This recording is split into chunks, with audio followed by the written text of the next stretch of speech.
With the Avish's help, we're going to start from Masechta Bava Basra today, Daf Lamed Vav 36. And we're going to start from Lamed Hey Amid Beis. We'll make it big, about 4 lines from the bottom. We're discussing over here how to make a chazaka over here. And the chazaka is very simple. If you stay on somebody's property for 3 years, so then you automatically become the owner of that property, even though you can't prove you purchased it. Okay, you claim that you don't have to keep the purchase document more than 3 years. If somebody's been living on that property and benefiting from that property, for example, it's a field that you eat produce from, and for 3 years you've been eating produce. So then it becomes yours, because if the original owner, did not feel that it was yours, he would have protested. Okay, that's the key word. He would have protested. They say, "What are you doing on my field?" So now there's a couple of exceptions to this rule. So the Gemara, Amar Rav Yehuda Amar Rav, Yehuda said in the name of Rav, Yisrael haba machmas goy. If a Jew claims he bought it off a guy, what happened over here? The field originally belonged to a Jew. Then we find a goy on that field for 3 years. So the goy had a chazak on that field, and that goy sold it to another Jew. So the first Jew, who's the field it was originally, the first Jew says that it's the first Jew says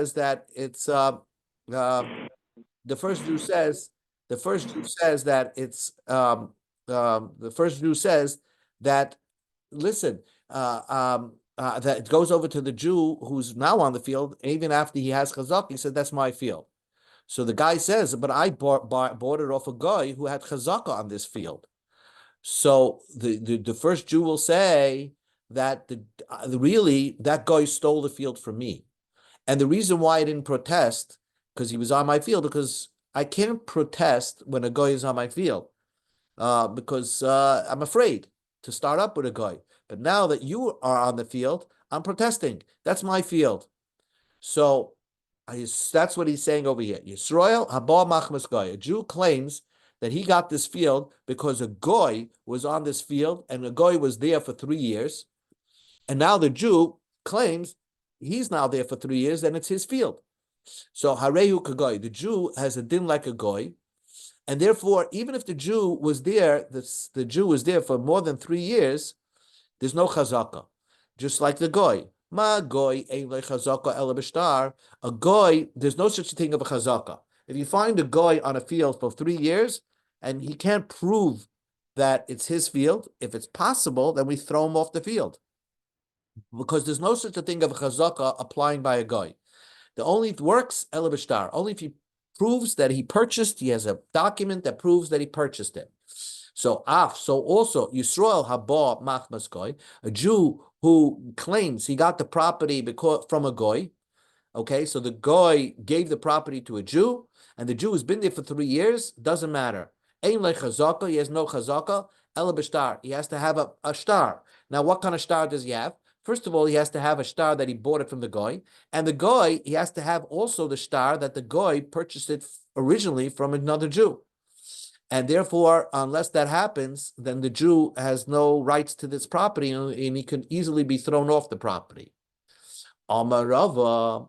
So Rava said like this, V'i Amar Yisrael. But if the Jew will say like this, the following. We go to Lamed Vav Manalf. Libidi Amali Goy. When I purchased the field from the goy, and I've been here for 3 years, this guy that I got it from, he told me he bought it from you.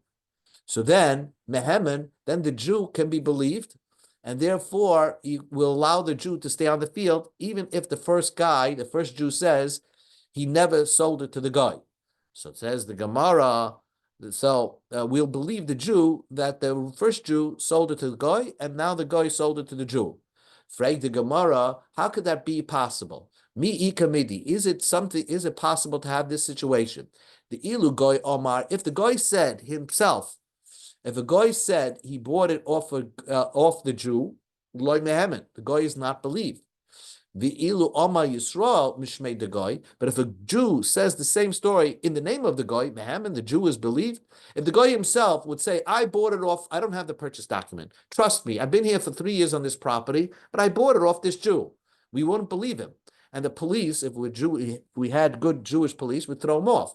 Now, the Jew who bought it off the guy, right? Can he say that? Would we believe if he says that I heard from the guy that he bought it from you? Why would we believe the Jew who's hearing it from the guy than the guy himself if he would say the same story? Says the Gemara, Ella Omar Rava. Rava says clarified it. Omar Yisrael, if the Jew says, so let's get the story straight. You have a Jew who owned a field, right? And somehow a goy made chazaka on the field, was there for 3 years, and now the Jew makes chazaka for 3 years. The Jew claims he got it from the goy, and now the first Jew comes and says to the third Jew, "I want my field. That's not my field. The goy stole it from me." So if the Jew that's on the field says to the other Jew, "Kame didi zvana goy minach," in front of me, the guy bought the field. I was there when you signed on a document that you're selling this field to this guy. And this guy, after being there for 3 years, sold it to me. And then the Jew is believed. Why? Because we're a migay. Because he could have easily lied. He could have easily said, "I purchased the field directly from you, Mr. Jew, and I don't have to keep my document for 3 years." So if he says that, "Look, I'll be very honest, I didn't buy it from you, but I bought it from the guy. But I know for a fact that this guy bought it from you because I was there when you sold it to him." So then we will believe this Jew with a migoy, that he must be saying the truth. There's all indications that he's saying the truth. Another new piece of Gemara. V'amar Rav Yehuda said, "Hi mam d'zonoket magola v'savlaya." A guy who's holding, let's say, a hatchet and a little rope. These are items that you use to cut down the fruits of a date tree. Okay, let's say he's holding, and we're watching, we're observers. Okay, you're observing. You see this guy with a hatchet and walks into somebody else's field. And he says, "Ezel igzerel adikra de planya." I'm cutting down the fruits from this date tree. This is a vantimine because I bought it. It's now my fruit tree. So Mehemet, we believe him. We don't stop him. You're not going to be the police and stop him. Why?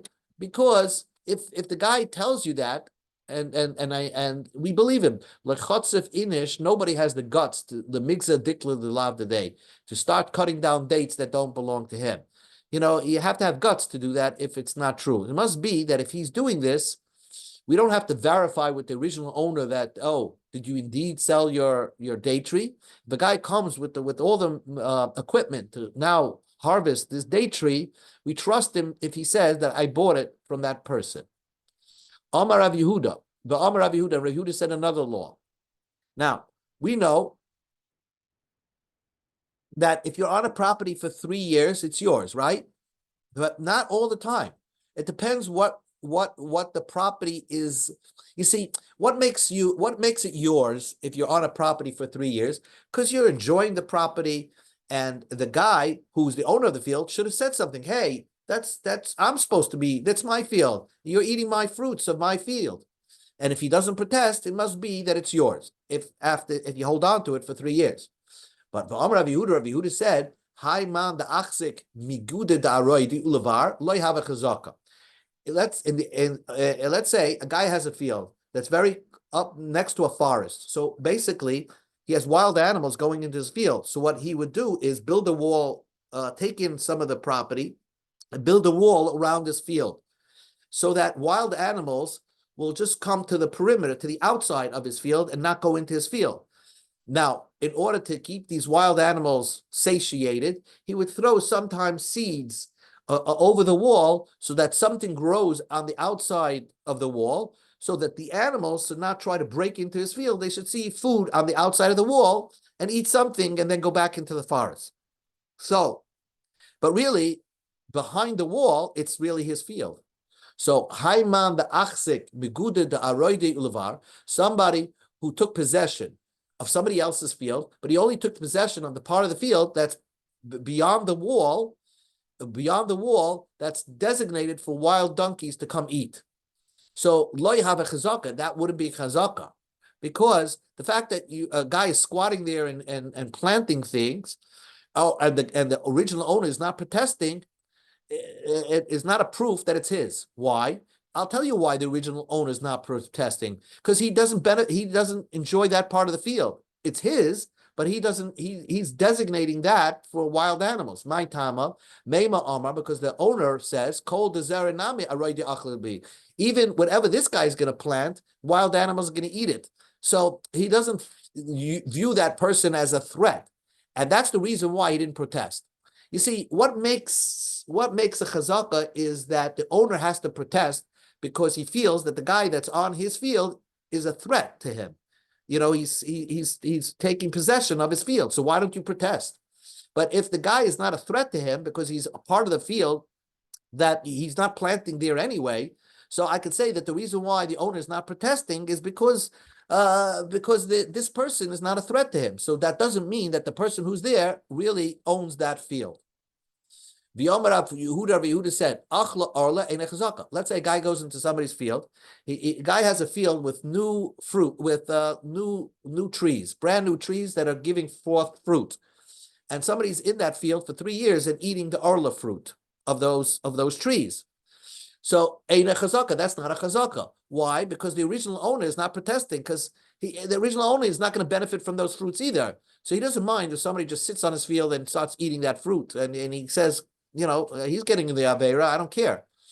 And Tanya, so that's not, so that the fact that he didn't protest is not a proof that he agreed that field belongs to the squatter. Tanya Nami Hachi, same idea. Achla Arla Shviyus. If the guy who's squatting on the field is eating fruits or produce that's usher to have hana from, for example, Arla or Kalayim, which is Klaya Kareb, which is kalayim with grapes, or shmita. Let's say you ate shmita fruits, which basically, if you can't make chazaka during the shmita year, because everybody can walk into a field during shmita year. I can't go into somebody's field and count shmita as one of the years I'm making chazaka, because during shmita everybody could walk into anybody's field. So ain't a chazaka, that's not considered chazaka. Amar Rav Yosef said, Achala shachas lehav chazaka. If you watch a guy that's squatting on your field, and what is he doing? He's planting, but he's never waiting till the fruits grow or till the produce grows. As soon as it becomes like a leaf, he pulls it out of the ground and gives it to his animal. So lo have a chazaka. That's not called a chazaka, because the guy who owns the field watches the squatter doing this and says to himself, you see that the squatter himself doesn't feel comfortable being on my field, because he's not waiting till the produce or the whatever he plants grows fully. He's already plucking it out of the ground because he knows that this is really not his field.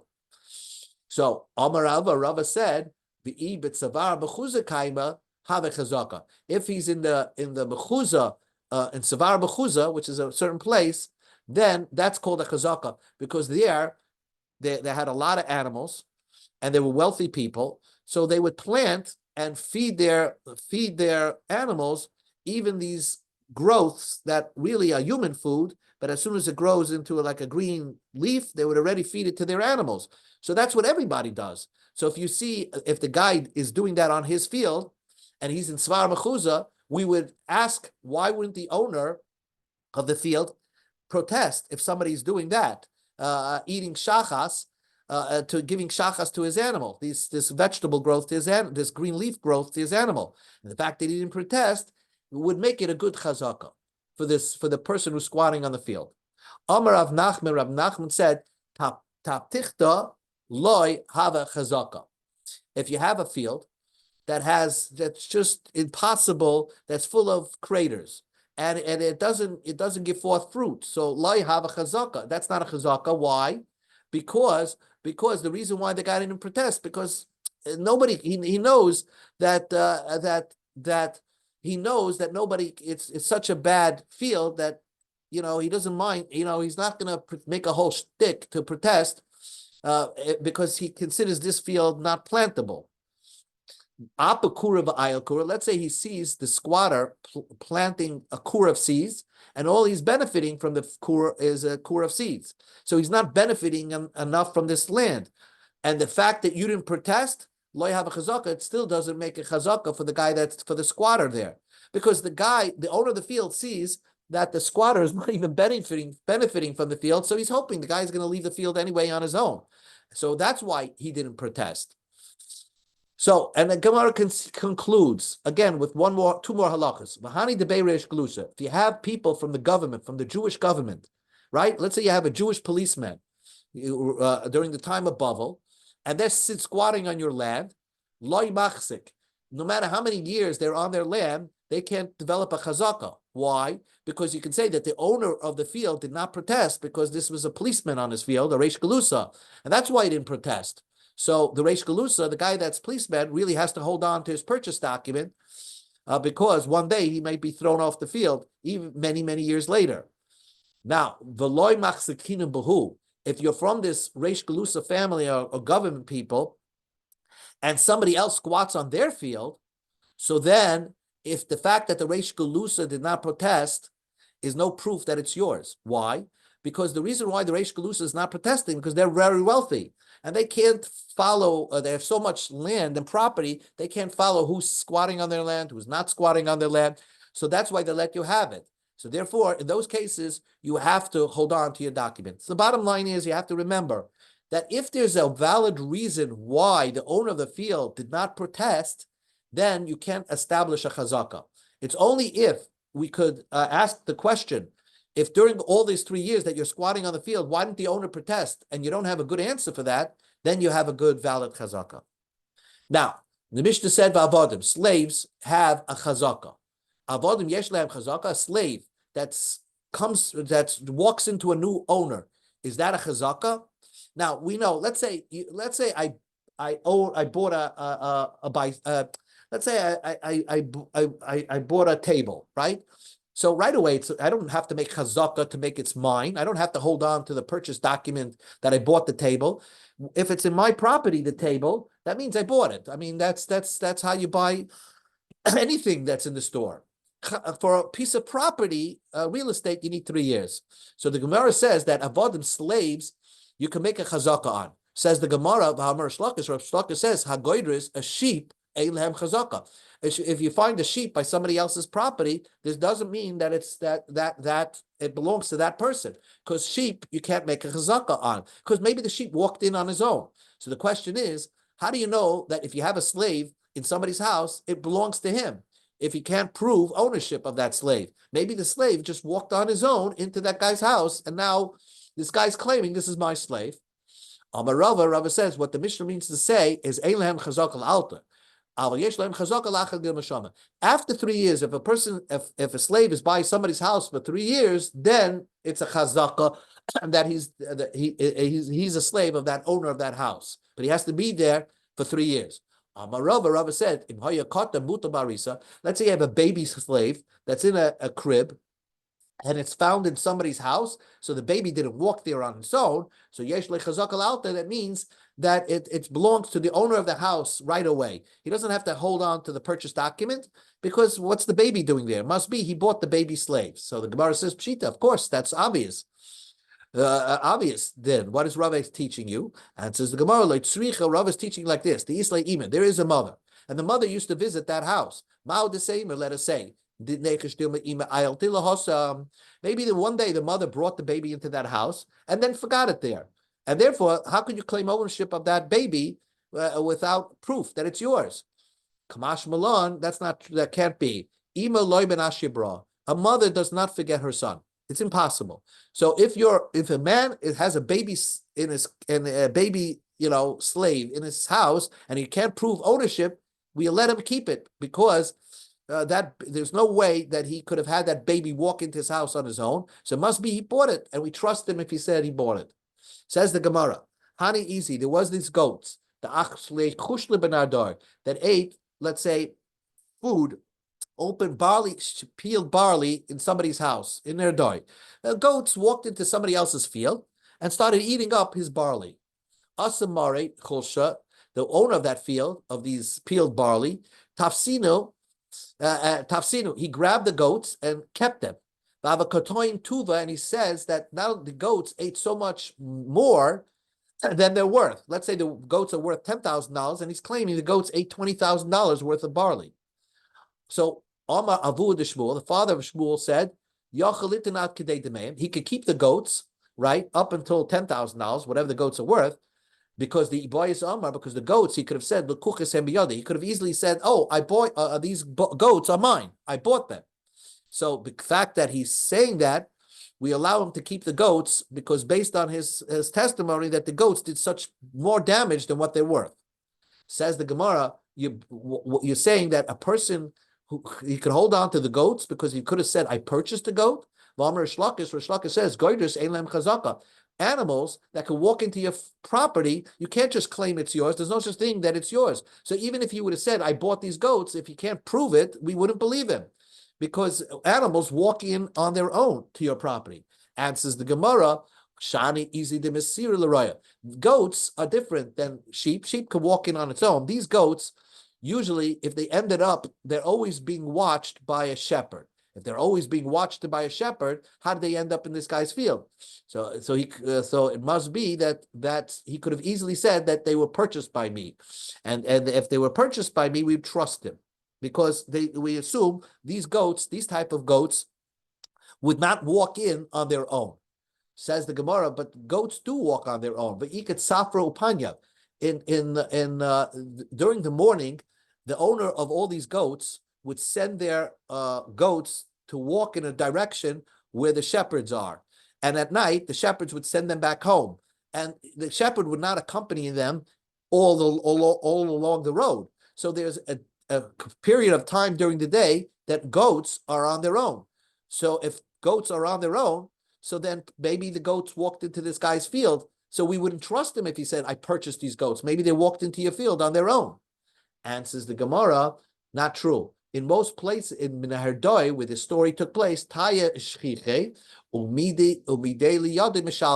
there's a lot of robbers, Arab robbers, and therefore owners of goats would walk their goats to the shepherd, and the shepherds at the end of the day would walk their goats back to the owner. So their goats are definitely never on their own. So therefore, if a guy has goats, we would trust him to say that I purchased them, because their goats normally wouldn't have been on their own.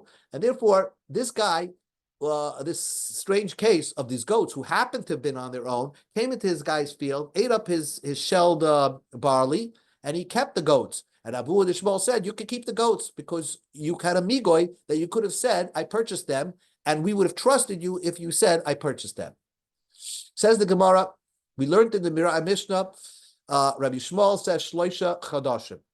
So Rabbi Shmuel says you don't need 3 years, you need a total of 18 months, 3 months of the last of the first year, 12 months of the second year, and 3 months of the third year. And Rabbi Akiva said, no, you need 1 month of the last year, of the first year, 12 months of the second year, and 1 month of the third year. You don't need 3 years straight to straight. Says the Gemara, so Rabbi Lema, near Ika Benaya. Let us say, is it enough to plow a field to establish a chazaka? Again, if you hold that you need 100% 3 years, that means you hold that you have to plow the field and eat from the field in order to establish chazaka. Maybe what happens if a guy just plows a field? And he doesn't like plant on the field and eat from the field? So maybe is that a way to establish a chazaka? Does that establish a chazaka? The Rabbi Shmuel says near lo have a chazaka. If you just plow a field, that's not enough to have a chazaka. Therefore, Rabbi Shmuel requires a minimum 3 months, because during 3 months you can plow and plant, and something grows out of the field during the first 3 months. And Rabbi Akiva, who said that all you need is 1 month of the year, and you don't need a complete year. You need 1 month of the first year, 12 months of the second year, and 1 month of the third year. The fact is, he said, because what are you going to do in that 1 month? Near have a chazaka. If you just plow during that 1 month, you would establish a chazaka for that year. So that is the machlokes. If you just plow a field, is that enough to establish a chazaka? Says the Gemara of Tizbra, does that make sense? The Rabbi Kiva, my area chodesh. Then why would Rabbi Kiva require you to stay at least 1 month of a year to establish a chazaka for that year, because you're going to plow during that month? We go to Amud Beis. You could make a plowing takes a day or two, and not a whole month to plow a field. So why does Rabbi Kiva require a full month? Ella The Kuli Alma, everybody holds near lo yahava chazaka. If you plow a field and that's all you're doing in the field, it's not a chazaka. The machlokes between Rabbi Shmuel and Rabbi Kiva is: do you have to have a large amount of crop grow out, or even a small amount of crop growing out? Rabbi Shmuel holds it's not a chazaka until you get a lot of produce from it. That means that the produce became completed, and therefore you need, like wheat takes 3 months to grow, or barley.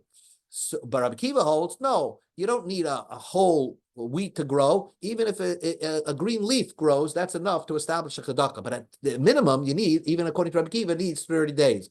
But to just plow a field, that's not enough to make a chazaka.